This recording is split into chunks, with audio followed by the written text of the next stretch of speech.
जय श्री कृष्णा, राधे राधे। आप सभी भक्तों का आपके अपने YouTube चैनल श्री कृष्ण दीवानी में हार्दिक स्वागत है।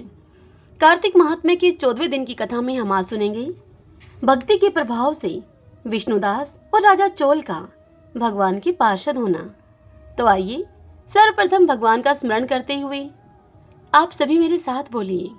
शांताकारं भुजगशयनं पद्मनाभं सुरेशं विश्वधारं गगनसदृशं मेघवर्णं शुभांगं लक्ष्मीकान्तं कमलनयनं योगिभिर्दयानगमयं वन्दे विष्णुं भवभयहरं सर्वलोकैकनाथं। ओम श्री लक्ष्मीनारायण भगवान की जय। श्री राधा कृष्णाभ्याम नमो नमः। पिछले अध्याय की कथा में हमने ब्राह्मण धर्मदत्त और कलह नाम की राक्षसी की कथा सुनी थी। अब आज उससे आगे की कथा का श्रवण कर रहे हैं। नारद जी कहते हैं कि इस प्रकार विष्णु पार्षदों के ये वचन सुनकर धर्मदत्त ने उनसे कहा कि प्रायः सभी मनुष्य भक्तों का कष्ट दूर करने वाले श्री विष्णु की यज्ञ, दान, व्रत, तीर्थ सेवन और तपस्याओं के द्वारा विधि पूर्वक आराधना करते हैं। उन समस्त साधनों में से कौन सा ऐसा साधन है जो भगवान विष्णु की प्रसन्नता को बढ़ाने वाला तथा उनके सामीप्य की प्राप्ति कराने वाला है। दोनों पार्षद अपने पूर्व जन्म की कथा कहने लगे। बोले धर्मदत्त से कि हे ब्राह्मण, पहले कांचीपुरी में चोल नामक एक चक्रवर्ती राजा हो गए हैं। उन्हीं राजा के नाम पर उनके अधीन रहने वाले सभी देश चोल नाम से विख्यात हुए। राजा चोल जब इस भूमंडल पर शासन किया करते थे, उस समय उनके राज्य में कोई भी मनुष्य दरिद्र, दुखी, पाप में मन को लगाने वाला अथवा रोगी नहीं था। एक समय की बात है, राजा चोल अनंत शयन नामक तीर्थ में गए, जहां पर जगदीश्वर भगवान विष्णु ने योग निद्रा का आश्रय लेकर शयन किया हुआ था। वहां भगवान विष्णु के दिव्य विग्रह की राजा ने विधि पूर्वक पूजा की। दिव्य मणि, मुक्ताफल और स्वर्ण के बने हुए सुंदर पुष्पों से पूजन करके राजा ने भगवान विष्णु को साष्टांग प्रणाम किया। प्रणाम करके वे ज्यों ही बैठे, उसी समय उनकी दृष्टि भगवान के पास आते हुए एक ब्राह्मण पर पड़ी, जो कि उन्हीं की कांचीपुरी नगरी के निवासी थे। उनका नाम था विष्णुदास। उन्होंने भगवान की पूजा के लिए अपने हाथ में तुलसी दल और जल ले रखा था। निकट आने पर उन ब्रह्म ऋषि ने विष्णु सूक्त का पाठ करते हुए देवादिदेव भगवान विष्णु को स्नान कराया और तुलसी की मंजरी तथा पत्ते से उनकी विधिवत पूजा की। राजा चोल ने जो पहले रत्नों से भगवान की पूजा की थी, उन राजा चोल की वह पूजा उस ब्राह्मण के द्वारा की हुई तुलसी पूजा से ढक गई। यह देखकर राजा चोल अब कुपित होकर उस ब्राह्मण से बोले कि हे विष्णुदास, मैंने मणियों तथा स्वर्ण से भगवान की जो पूजा की थी, वह पूजा कितनी ही अत्यधिक शोभा पा रही थी। तुमने अपने तुलसी दल चढ़ाकर उस पूजा को ढक दिया है। बताओ, ऐसा तुमने क्यों किया? मुझे तो ऐसा जान पड़ता है कि तुम दरिद्र और गवार हो, भगवान विष्णु की भक्ति को बिल्कुल भी नहीं जानते। उन राजा की यह बात सुनकर द्विश्रेष्ठ विष्णुदास ने उनसे कहा कि राजन, आपको भक्ति का कुछ भी पता नहीं है। केवल राजलक्ष्मी के कारण आप घमंड कर रहे हैं। बतलाइए तो, आज से पहले आपने कितने वैष्णव व्रतों का पालन किया है? तब नृपश्रेष्ठ चोल ने हंसकर उस ब्राह्मण से कहा कि विष्णुदत्त, तुम तो दरिद्र और निर्धन हो। तुम्हारी भगवान विष्णु में भक्ति ही कितनी है भला? तुमने भगवान विष्णु को संतुष्ट करने वाला कोई भी यज्ञ और दान आदि नहीं किया है, और न पहले कभी कोई देव मंदिर ही बनवाया है तुमने। और इतने पर भी तुम्हें अपनी भक्ति का इतना गर्व है। अच्छा, आप सभी ब्राह्मण मेरी बात सुने। भगवान विष्णु के दर्शन देखते हैं पहले मैं करता हूँ या फिर ये ब्राह्मण। इस बात को आप सभी लोग देख लें, फिर हम दोनों में से किसकी भक्ति कैसी है, यह सब लोग स्वतः ही जान लेंगे। ऐसा कहकर राजा चोल अपने राजभवन को चले गए और वहां पर उन्होंने महर्षि मुद्गल को आचार्य बनाकर वैष्णव यज्ञ प्रारंभ किया। उधर दूसरी तरफ विष्णुदत्त सदैव भगवान को प्रसन्न करने वाले शास्त्रों में बताए हुए नियमों से तत्पर होकर अब व्रत का पालन करते हुए वहीं भगवान विष्णु के मंदिर में टिक गए। उन्होंने माघ और कार्तिक के उत्तम व्रत का अनुष्ठान, तुलसी वन की रक्षा, एकादशी को द्वादश अक्षर मंत्र ओम नमो भगवते वासुदेवाय, इस द्वादश अक्षर मंत्र का जप, नृत्य, गीत आदि मंगलमय आयोजनों के साथ प्रतिदिन षोडशोपचार से भगवान विष्णु की पूजा आदि नियमों का आचरण करने लगे। वे प्रतिदिन चलते फिरते और सोते समय भगवान विष्णु का स्मरण किया करते थे। उनकी दृष्टि सर्वत्र सम हो गई थी। वे सभी प्राणियों के भीतर एकमात्र भगवान विष्णु को स्थित देखते थे। इस प्रकार राजा चोल और विष्णुदास दोनों ही भगवान लक्ष्मीपति की आराधना में संलग्न थे। दोनों ही अपने अपने व्रत में स्थित रहते थे और दोनों की ही संपूर्ण इंद्रियां तथा समस्त कर्म भगवान विष्णु को समर्पित हो चुके थे। इस अवस्था में उन दोनों ने दीर्घ काल व्यतीत किया। फिर एक दिन की बात है, विष्णुदास ने नित्य कर्म करने के बाद भोजन तैयार किया, किंतु कोई अलक्षित रहकर उसको चुरा ले जाया करता था। विष्णुदास ने देखा कि भोजन तो नहीं है, परंतु उन्होंने दोबारा भोजन नहीं बनाया, क्योंकि उनके द्वारा ऐसा करने पर सायंकाल की पूजा के लिए उन्हें अवकाश ही नहीं मिलता। अतः प्रतिदिन के नियमों का भंग हो जाने का उनको भय था। दूसरे दिन पुनः उसी समय पर भोजन बनाकर वे ज्यों ही भगवान विष्णु को भोग अर्पण करने के लिए गए, तो ही किसी ने आकर फिर से सारा भोजन हड़प लिया। इस प्रकार लगातार 7 दिनों तक कोई न कोई आकर उनके द्वारा बनाए गए उस भोजन का अपहरण करता रहा। इससे विष्णुदास को अब बड़ा ही विस्मय हुआ। विष्णुदास मन ही मन इस प्रकार से विचार करने लगे कि अहो, कौन प्रतिदिन आकर मेरी रसोई को चुरा ले जाता है। यदि दोबारा रसोई बनाकर भोजन करता हूँ तो सायंकाल की पूजा छूट जाती है। यदि रसोई बनाकर तुरंत ही भोजन कर लेना उचित हो तो भी मुझसे यह न होगा, क्योंकि भगवान विष्णु को सब कुछ अर्पण किए बिना तो मैं क्या, कोई भी वैष्णव भोजन नहीं करता। आज उपवास करते मुझे 7 दिन हो गए हैं। इस प्रकार मैं व्रत में कब तक स्थिर रह सकता हूँ भला, भूखा रहकर। अच्छा, आज मैं रसोई की भली भांति रक्षा करूंगा। अपने मन में ऐसा निश्चय करके विष्णुदत्त भोजन बनाने के बाद वहीं कहीं रसोई में छिपकर खड़े हो गए। इतने में ही उन्हें एक चांडाल आता हुआ दिखाई दिया, जो रसोई का अन्न हर कर जाने के लिए तैयार खड़ा था। भूख के मारे उसका सारा शरीर बड़ा ही दुर्बल हो गया था। मुख पर दीनता छा रही थी। शरीर में हाड़ और चाम के सिवा और कुछ भी उसके शेष नहीं बचा था। उसे देखकर श्रेष्ठ ब्राह्मण विष्णुदास, उनका हृदय करुणा से भर आया। उन्होंने भोजन चुराने वाले उस चांडाल की ओर देखकर कहा कि भैया, जरा ठहरो तुम। अरे ठहरो तुम, क्यों रूखा सूखा खाते हो? यह घी तो लेकर जाओ। यूं कहकर घी लेकर विष्णुदास उस चांडाल के पीछे दौड़े। चांडाल के पीछे विष्णुदास को आता हुआ देखकर चांडाल अब भय के मारे बड़े ही वेग से भागा और कुछ ही दूर पर मूर्छित होकर वह गिर पड़ा। चांडाल को भयभीत और मूर्छित देखकर द्विश्रेष्ठ विष्णुदास बड़े ही वेग से उसके समीप आए और दयावश अपने वस्त्र की छोर से अब उसको हवा करने लगे। तदंतर जब वह उठकर खड़ा हो गया चांडाल, तब विष्णुदास ने देखा कि वहां चांडाल नहीं है, साक्षात भगवान नारायण ही शंख चक्र और गदा को धारण किए हुए उनके सामने उपस्थित हैं। श्रीमन नारायण नारायण हरि हरि, बजमन नारायण नारायण हरि हरि। अपने प्रभु को प्रत्यक्ष देखकर विष्णुदास सात्विक भावों के वशीभूत हो गए। वे स्तुति और नमस्कार करने में भी समर्थ न हो सके। तब भगवान विष्णु ने अपने सात्विक व्रत का पालन करने वाले अपने भक्त विष्णुदास को छाती से लगा लिया और उन्हें अपने ही जैसा रूप देकर वे बैकुंठ धाम में उसे अपने साथ लेकर चले। उस समय यज्ञ में दीक्षित हुए राजा चोल ने देखा कि विष्णुदास एक श्रेष्ठ विमान पर बैठकर भगवान विष्णु के समीप जा रहे हैं।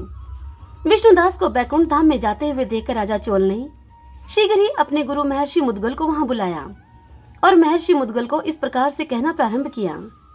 राजा चोल ने महर्षि मुद्गल से कहा कि जिसके साथ स्पर्धा करके मैंने इस यज्ञ, दान आदि का कर्म का अनुष्ठान किया है, वह ब्राह्मण आज भगवान विष्णु का रूप धारण करके मुझसे पहले ही बैकुंठ धाम को जा रहा है। मैंने इस वैष्णव याग में भली भांति दीक्षित होकर अग्नि में हवन किया और दान आदि के द्वारा ब्राह्मणों का मनोरथ पूर्ण किया, किंतु फिर भी अभी तक भगवान विष्णु मुझ पर प्रसन्न नहीं हुए और इस विष्णुदास को केवल भक्ति के ही कारण श्री हरि ने प्रत्यक्ष दर्शन दिया है। अतः ऐसा जान पड़ता है कि भगवान विष्णु केवल दान और यज्ञों से प्रसन्न नहीं होते हैं, उन प्रभु का दर्शन कराने में भक्ति ही प्रधान है। भगवान विष्णु के दोनों पार्षद ब्राह्मण धर्मदत्त से यह कथा सुनाते हुए आगे कहते हैं कि इस प्रकार यूं कहकर राजा चोल ने अपने भांजे को राज सिंहासन पर अभिषिक्त कर दिया। वे बचपन से ही यज्ञ की दीक्षा लेकर उसी दीक्षा में संलग्न रहा करते थे, इसीलिए उन राजा चोल को कोई पुत्र भी नहीं हुआ था। यही कारण है कि उस चोल देश में अब तक भी भांजे ही राज्य के उत्तराधिकारी होते हैं। भांजे को राज्य देकर राजा यज्ञशाला में गए और यज्ञ कुंड के सामने खड़े होकर भगवान विष्णु को संबोधित करते हुए 3 बार उच्च स्वर से निम्नांकित वचन बोले। राजा चोल ने कहा कि भगवान विष्णु, आप मुझे मन, वाणी, शरीर और क्रिया के द्वारा होने वाली अविचल भक्ति प्रदान कीजिए। भगवान विष्णु से यूं कहते हुए सभी लोगों के देखते ही देखते राजा चोल अग्निकुंड में कूद पड़े। बस उसी क्षण भक्त वत्सल भगवान विष्णु अग्निकुंड में प्रकट हो गए। उन्होंने राजा को छाती से लगाकर एक श्रेष्ठ विमान पर बैठाया और फिर उन्हें अपने साथ बैकुंठ धाम को प्रस्थान किया। नारद जी कहते हैं, जो विष्णुदास थे वे तो पुण्यशील नाम से प्रसिद्ध भगवान के पार्षद हुए और राजा चोल जो थे उनका नाम सुशील हुआ। इन दोनों को अपने ही समान रूप देकर भगवान लक्ष्मीपति ने अपना द्वारपाल बना लिया। हरिओम तत्सत। श्री कृष्ण गोविंद हरि मुरारी, हे नाथ नारायण वासुदेव। ओम नमो भगवते वासुदेवाय। आइए अब हम श्रीमद् भगवद गीता के महात्म्य का श्रवण करते हैं। श्री महादेव जी देवी पार्वती से कहते हैं कि हे प्रिय, गीता के वर्णन से संबंध रखने वाली कथा एवं विश्व रूप अध्याय के पावन महात्म्य को तुम श्रवण करो। विशाल नेत्रों वाली हे पार्वती, इस अध्याय के महात्म्य का पूरा वर्णन तो नहीं किया जा सकता। इसके संबंध से सहस्त्रों कथाएं हैं। उनमें से एक कथा यहाँ पर कही जाती है। प्रणीता नदी के तट पर मेघंकर नाम से विख्यात एक बहुत बड़ा नगर है। उसके प्राकार और गोपुर बहुत ऊंचे हैं। वहाँ बड़ी बड़ी विश्रामशालाएं हैं जिसमें सोने के खंभे शोभा दे रहे हैं। उस नगर में श्रीमान, सुखी, शांत, सदाचारी और जितेंद्रिय मनुष्यों का निवास है। वहाँ हाथ में शारंग नामक धनुष धारण करने वाले जगदीश्वर भगवान विष्णु विराजमान हैं। वे परब्रह्मा के साकार स्वरूप हैं। संसार के नेत्रों को जीवन प्रदान करने वाले हैं। उनका गौर वर्ण श्री विग्रह भगवती लक्ष्मी के नेत्र कमलों के द्वारा पूजित होता है। भगवान की वह झांकी वामन अवतार की है। मेघ के समान उनका श्याम वर्ण तथा कोमल आकृति है। वक्षस्थल पर श्रीवत्स का चिन्ह शोभा पाता है। वे कमल और वनमाला से विभूषित हैं। अनेक प्रकार के आभूषणों से सुशोभित होकर भगवान वामन रतन युक्त समुद्र के सदृश जान पड़ते हैं। पीतांबर से उनके श्याम विग्रह की कांति ऐसी प्रतीत होती है मानो कि चमकती हुई बिजली से घिरा हुआ स्निग्ध मेघ शोभा पा रहा हो।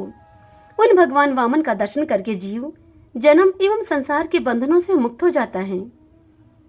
उस नगर में मेखला नामक महान तीर्थ है जिसमें कि स्नान करके मनुष्य शाश्वत बैकुंठ धाम को प्राप्त होता है। वहां जगत के स्वामी करुणासागर भगवान नरसिंह का दर्शन करने से मनुष्य 7 जन्मों के किए हुए घोर पापों से छुटकारा पा जाता है। जो मनुष्य मेखला में गणेश जी का दर्शन करता है वह सदा ही दुस्तर विघ्नों के भी पार हो जाता है। उसी मेघंकर नगर में कोई श्रेष्ठ ब्राह्मण रहा करते थे जो कि ब्रह्मचार्य प्रायण, ममता और अहंकार से रहित, वेद शास्त्रों में प्रवीण, जितेंद्रिय और भगवान वासुदेव के शरणागत थे। उनका नाम था सुनंद। हे प्रिय पार्वती, वे शारंग धनुष धारण करने वाले भगवान विष्णु के पास गीता के 11वें अध्याय विश्व रूप दर्शन योग का पाठ किया करते थे। उस अध्याय के प्रभाव से उन्हें ब्रह्म ज्ञान की प्राप्ति हो गई थी। परमानंद संदेह से पूर्ण उत्तम ज्ञानमय समाधि के द्वारा इंद्रियों के अंतर्मुख हो जाने के कारण वे ब्राह्मण निश्चल स्थिति को प्राप्त हो गए थे और सदा ही जीवन मुक्त योगी की स्थिति में रहा करते थे। एक समय जब बृहस्पति सिंह राशि पर उपस्थित थे, वहां महायोगी सुनंद ने गोदावरी तीर्थ की यात्रा आरंभ की। वे कर्मशः विरज तीर्थ, तारा तीर्थ, कपिला संगम, अष्ट तीर्थ, कपिला द्वार, नरसिंहवन, अंबिकापुरी और करस्थानपुर आदि क्षेत्रों में स्नान और दर्शन करते हुए विवाह मंडप नामक नगर में आए। वहां उस विवाह मंडप नामक नगर में उन्होंने प्रत्येक घर में जाकर अपने ठहरने के लिए उनसे स्थान मांगा, परंतु कहीं भी उन्हें स्थान नहीं मिला ठहरने के लिए।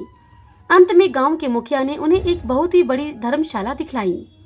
ब्राह्मण ने साथियों के साथ उसके भीतर जाकर रात में उस धर्मशाला में निवास किया। सवेरा होने पर उन्होंने अपने को तो धर्मशाला के बाहर पाया, किंतु अपने और बाकी साथियों को उन्होंने नहीं देखा। वे साथी उनको दिखाई ही नहीं दिए धर्मशाला में। अब वे ब्राह्मण अपने उन साथियों की खोज करने के लिए चल पड़े। इतने में ही ग्रामपाल गांव के मुखिया से उनकी भेंट हो गई। ग्रामपाल ने कहा कि हे मुनिश्रेष्ठ, तुम सब प्रकार से दीर्घायु जान पड़ते हो। सौभाग्यशाली और पुण्यवान पुरुषों में तुम सबसे पवित्र हो। तुम्हारे भीतर कोई लोकोत्तर प्रभाव विद्यमान है। तुम्हारे साथी कहाँ चले गए और कैसे इस भवन से तुम बाहर हुए, इसका तुम पता लगाओ। मैं तुम्हारे सामने इतना ही कहता हूँ कि तुम्हारे जैसा तपस्वी मुझे दूसरा कोई दिखाई नहीं देता। हे विप्रवर, तुम्हें किस महामंत्र का ज्ञान है? किस विद्या का तुमने आश्रय लिया हुआ है? और किस देवता की दया से तुम में यह अलौकिक शक्ति आ गई है? हे भगवान, कृपा करके इस गांव में ही रहो आप। मैं तुम्हारी सभी सेवा शुश्रूषा करूंगा। यूं कहकर ग्रामपाल ने मुनीश्वर सुनंद को अपने गांव में ही ठहरा लिया। अब वह ग्रामपाल दिन रात बड़े ही भक्तिभाव से उन मुनीश्वर की सेवा टहल करने लगा। जब 7-8 दिन बीत गए, तब एक दिन प्रातःकाल आकर वह मुखिया बहुत ही दुखी होकर उन महात्मा सुनंद के सामने आकर रोने लगा और उनसे बोला, हाय हे मुनीश्वर, आज रात में उस राक्षस ने मुझ भाग्यहीन के बेटे को चबा लिया है। मेरा पुत्र बड़ा ही गुणवान और भक्तिमान था। ग्रामपाल के इस प्रकार कहने पर योगी सुनंद ने उनसे पूछा, कहाँ है वह राक्षस और किस प्रकार उसने तुम्हारे पुत्र का भक्षण किया है? यह सुनकर ग्रामपाल बोला कि हे ब्राह्मण, इस नगर में एक बड़ा ही भयंकर नरभक्षी राक्षस रहता है और वह प्रतिदिन इस नगर के मनुष्यों को खा लिया करता था। तब एक दिन समस्त नगरवासियों ने मिलकर, हम सभी ने मिलकर उससे प्रार्थना की।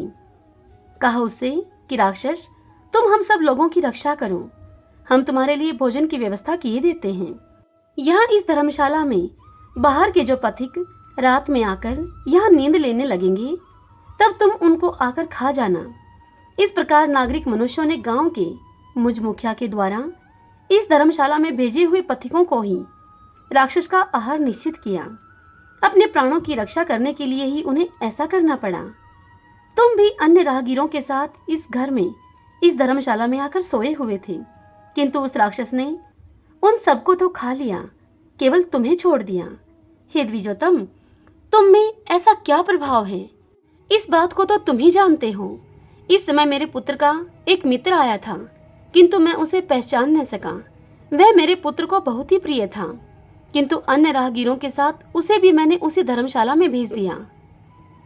मेरे पुत्र ने जब सुना कि उसका मित्र इस धर्मशाला में प्रवेश कर गया है, तब वह मेरा पुत्र अपने उस मित्र को वहां से लेकर आने के लिए गया था, परंतु राक्षस ने मेरे पुत्र को भी उसके साथ खा लिया।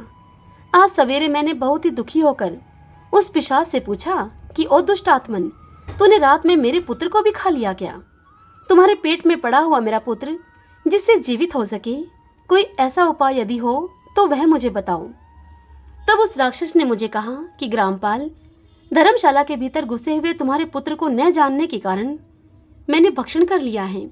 अन्य पथिकों के साथ तुम्हारा पुत्र भी अनजाने में मेरा ग्रास बन गया है। अब वह तुम्हारा पुत्र मेरे उदर में जिस प्रकार से जीवित और रक्षित रह सकता है, वह उपाय स्वयं विधाता ने ही कर दिया है। जो ब्राह्मण सदा गीता के 11वें अध्याय का पाठ करता हो, उसके प्रभाव से मेरी मुक्ति होगी और मेरे द्वारा मारे हुओं को पुनः जीवन प्राप्त होगा। यहाँ इस धर्मशाला में, ग्राम के बाहर जो धर्मशाला है, उसमें एक ब्राह्मण रहते हैं जिनको मैंने एक दिन धर्मशाला से बाहर कर दिया था। वे निरंतर गीता के 11वें अध्याय का जप किया करते हैं। इस अध्याय के मंत्र से 7 बार अभिमंत्रित करके यदि वे मेरे ऊपर जल का छींटा देंगे तो निसंदेह मेरा श्राप से उद्धार हो जाएगा। इस प्रकार उस राक्षस का संदेश पाकर अब मैं तुम्हारे पास आया हूँ। ब्राह्मण सुनंद ने ग्रामपाल की सारी बात सुनकर उनसे पूछा कि ग्रामपाल, जो रात में सोए हुए मनुष्यों को खाता है, वह प्राणी किस पाप से राक्षस हुआ है? यह सुनकर ग्रामपाल बोला कि हे ब्राह्मण, बहुत पहले की बात है। इस गांव में कोई किसान ब्राह्मण रहा करता था। एक दिन वह अगहनी के खेत की क्यारियों की रक्षा करने में लगा हुआ था। वहां से थोड़ी ही दूर पर एक बहुत बड़ा गिद्ध किसी राही को मारकर खा रहा था। उसी समय एक तपस्वी कहीं से आ निकले, जो कि उस राही को बचाने के लिए दूर से ही दया दिखाते हुए आ रहे थे। उन तपस्वी को उस राही पर बड़ी दया आ रही थी। गिद्ध उस राही को खाकर आकाश में उड़ गया। तब तपस्वी ने कुपित होकर उस किसान से कहा कि ओ दुष्ट हलवाई, तुझे धिक्कार है। तू बड़ा ही कठोर और निर्दयी है। दूसरे की रक्षा से मुंह मोड़कर केवल अपने पेट पालन के धंधे में लगा है। तेरा जीवन नष्ट प्राय है। अरे, जो चोर, दाढ़ वाले जीव, सर्प, शत्रु, अग्नि, विष, जल, गिद्ध, राक्षस, भूत तथा बेताल आदि के द्वारा घायल हुए मनुष्यों की शक्ति होते हुए भी उनकी उपेक्षा करता है, वह उनके वध का फल पाता है। जो शक्तिशाली होकर भी चोर आदि के चंगुल में फंसे हुए ब्राह्मण को छुड़ाने की चेष्टा नहीं करता, वह घोर नरक में पड़ता है और पुनः भेड़ियों की योनि में जन्म लेता है। जो वन में मारे जाते हुए तथा गिरधर और व्याघ्र की दृष्टि में पड़े हुए जीव की रक्षा के लिए छोड़ो छोड़ो की पुकार करता है, वह परम गति को प्राप्त होता है। जो मनुष्य गौओं की रक्षा करने के लिए व्याघ्र, भील और दुष्ट राजाओं के हाथ से मारे जाते हैं, वे भगवान विष्णु के उस परम पद को पाते हैं, जो योगियों के लिए भी दुर्लभ है। सहस्त्र अश्वमेध और 100 वाजपेयी यज्ञ मिलकर शरणागत रक्षा की 16वीं कला के बराबर भी नहीं हो सकते। दीन और भयभीत जीव की उपेक्षा करने से पुण्यवान पुरुष भी समय आने पर कुंभीपाक नामक नरक में पकाया जाता है। तूने दुष्ट गिद्ध के द्वारा खाए जाते हुए राही को देखकर उस राही को बचाने में समर्थ होते हुए भी उसकी रक्षा नहीं की। इससे तू निर्दयी जान पड़ता है। अब तू राक्षस हो जा। यह सुनकर वह किसान बोला उस महात्मा से कि हे महात्मन, मैं यहाँ उपस्थित अवश्य था, किंतु मेरे नेत्र बहुत देर से खेत की रक्षा में लगे हुए थे, इसलिए पास होने पर भी गिद्ध के द्वारा मारे जाते हुए इस मनुष्य को मैं नहीं जान सका। अतः मुझ दीन पर आपको अनुग्रह करना चाहिए। यह सुनकर तपस्वी ब्राह्मण ने कहा कि जो प्रतिदिन गीता के 11वें अध्याय का जप करता है, उस मनुष्य के द्वारा अभिमंत्रित जल जब तुम्हारे मस्तक पर पड़ेगा, उस समय तुम्हें शाप से छुटकारा मिल जाएगा। यह कहकर वह तपस्वी ब्राह्मण वहां से चले गए और वह किसान अब राक्षस हो गया। अतः हे द्विश्रेष्ठ, तुम चलो और 11वें अध्याय से तीर्थ के जल को अभिमंत्रित करो, फिर अपने ही हाथ से उस राक्षस के मस्तक पर उस जल को छिड़क दो। ग्रामपाल की यह सारी प्रार्थना सुनकर ब्राह्मण सुनंद का हृदय अब करुणा से भर गया। वे बहुत अच्छा कहकर अब उस ग्रामपाल के साथ राक्षस के निकट गए। वे ब्राह्मण योगी थे। उन्होंने विश्व रूप दर्शन नामक 11वें अध्याय से जल अभिमंत्रित करके उस राक्षस के मस्तक पर डाला। गीता के अध्याय के प्रभाव से वह श्राप से मुक्त हो गया। उसने राक्षस देह का परित्याग करके चतुर्भुज रूप धारण कर लिया और उसने जिन सहस्त्रों पथिकों का भक्षण किया था, वे भी शंख, चक्र एवं गदा धारण किए हुए चतुर्भुज रूप हो गए। तत्पश्चात वे सभी विमान पर आरूढ़ हुए। इतने में ही ग्रामपाल ने राक्षस से कहा, हे निशाचर, मेरा पुत्र कौन है? अब तुम उसे दिखाओ।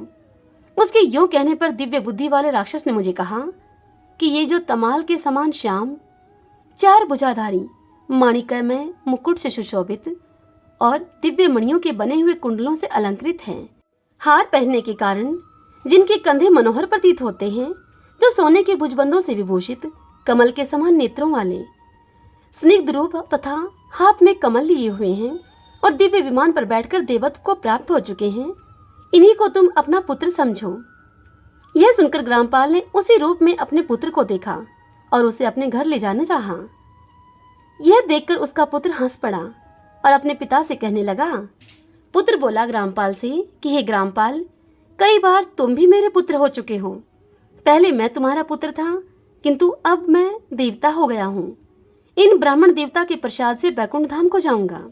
देखो तो, यह निशाचर भी चतुर्भुज रूप को प्राप्त हो गया है।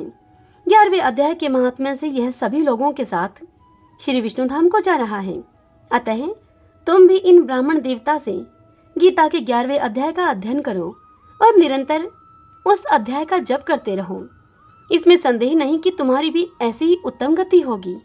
हे तात, मनुष्यों के लिए साधु पुरुषों का संग सर्वथा दुर्लभ है, वह भी इस समय तुम्हें प्राप्त है। अतः अपना अभिष्ट तुम सिद्ध करो धन, भोग, दान, यज्ञ, तपस्या और पूर्त कर्मों से क्या लेना है। विश्व रूपाध्याय के पाठ से ही परम कल्याण की प्राप्ति हो जाती है। पूर्णानंद संदोह स्वरूप श्री कृष्ण नामक ब्रह्मा के मुख से कुरुक्षेत्र में अपने मित्र अर्जुन के प्रति जो अमृतमय उपदेश निकला था, वही श्री विष्णु का परम तात्विक रूप है। तुम उसी रूप का चिंतन करो। वह मोक्ष के लिए प्रसिद्ध रसायन है। संसार भय से डरे हुए मनुष्यों की आधि और व्याधि का विनाशक और अनेक जन्म के दुखों का नाश करने वाला है। मैं उसके सिवा दूसरे किसी साधन को ऐसा नहीं देखता। अतः आप उसी का अभ्यास करो। श्री महादेव जी इतनी कथा सुनाकर देवी पार्वती से आगे कहते हैं कि हे पार्वती, इस प्रकार से यों कहकर वह सभी के साथ श्री विष्णु के परम धाम को चला गया। तब ग्रामपाल ने ब्राह्मण के मुख से उस अध्याय को पढ़ा। फिर वे दोनों ही उसके महात्म्य से श्री विष्णु धाम को चले गए। हे पार्वती, इस प्रकार तुम्हें 11वें अध्याय की महात्म्य की कथा सुनाई गई है। इसके श्रवण मात्र से महान पातकों का नाश हो जाता है। हरि ओम तत्सत। श्री कृष्ण गोविंद हरे मुरारी, हे नाथ नारायण वासुदेव। आइए भगतजनों, अब हम कार्तिक मास में 14 के दिन सुनी जाने वाली नरक चतुर्दशी की कथा का श्रवण करते हैं। इस दिन को छोटी दिवाली भी कहते हैं। दिन में आटे, तेल, हल्दी का उपटन बनाएं और उस उपटन को लगाएं। बाद में लोग नहाएं। पट्टे के नीचे तेल का दिया जलाकर गर्म पानी से सिर सहित नहाएं। भोजन करने से पहले इस प्रकार से पूजा कर लें। एक थाली में पूजा की सामग्री, एक कच्चा दिया, एक चौमुखा दिया और 13 छोटे दिए लगाएं। उनमें तेल और बत्ती डाल दें। पूजा की सामग्री और दिए गद्दी के लिए और घर के लिए अलग अलग जलाएं। जिनकी पूजा करनी है उन दियों पर जल, रोली, चावल, गुड़, धूप, अबीर, गुलाल, फूल, 4 सुहाली और दक्षिणा चढ़ाएं। शाम को पहले गद्दी की पूजा करें, बाद में घर आकर पूजन करें। सारी सामग्री को चढ़ा दें। घर पर भी इसी प्रकार से पूजा करने के बाद सारे दिए जलाकर सभी कमरों में, रसोई में, चौक में, सीढ़ी में रख दें। गणेश जी और लक्ष्मी जी के आगे धूप कर दें। आइए अब हम नरक चतुर्दशी की कथा सुनते हैं। अभी जो आपने सुनी वह नरक चतुर्दशी की पूजा विधि थी।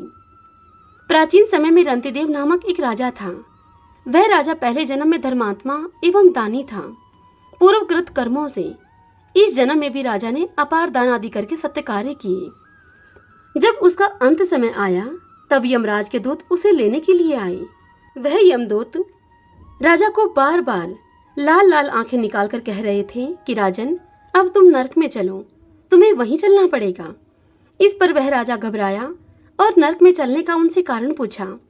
तब यम के दूतों ने राजा से कहा कि राजन, आपने जो दान पुण्य किया है उसे तो समस्त विश्व जानता है, किंतु पाप को केवल भगवान और धर्मराज ही जानते हैं। यह सुनकर वह राजा बोला कि उस पाप को तुम मुझे भी बताओ, जिससे कि मैं अपने उस पाप का निवारण कर सकूं। तब यमदूत बोले कि एक बार तेरे द्वार से भूख से व्याकुल एक ब्राह्मण वापस लौट गया था, इससे तुझे नरक में जाना पड़ेगा। यह सुनकर राजा ने यमदूतों से विनती की कि मेरी आयु 1 वर्ष और बढ़ा दी जाए। इस बात को यमदूतों ने बिना सोचे विचारे ही स्वीकार कर लिया और राजा की आयु अब 1 वर्ष और बढ़ा दी गई। अब यमदूत वहां से चले गए।